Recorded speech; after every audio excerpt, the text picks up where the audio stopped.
আসসালামু আলাইকুম। কেমন আছেন সবাই? আশা করি সবাই অনেক অনেক ভালো আছেন।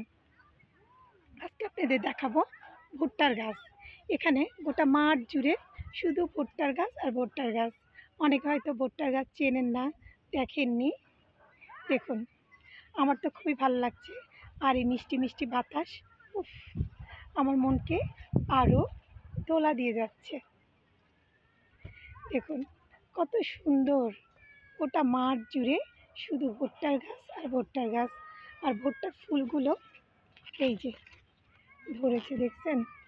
এখান থেকে ভুট্টা হয়। এই যে আমরা সবাই কম বেশি সবাই ভুট্টা চিনি, ভুট্টা খাই, ভুট্টার আটা খাই, যা আমাদের সত্যি হেলদি। একটা ভুট্টার আটা অনেক হেলদি, এবং এমনি আমরা ভুট্টা পুড়ে খাই। অনেক অনেকভাবেই আমরা ভুট্টা আসলে খেয়ে থাকি। এটা অনেক পুষ্টিকর খাবার। সবাই ভালো থাকবেন, সুস্থ থাকবেন, আর সবার দিনটা ভালো কাটুক এই কামনাই করি। দেখুন ওটা মাঠ জুড়ে ভুট্টার গাছ। আল্লাহ হাফেজ।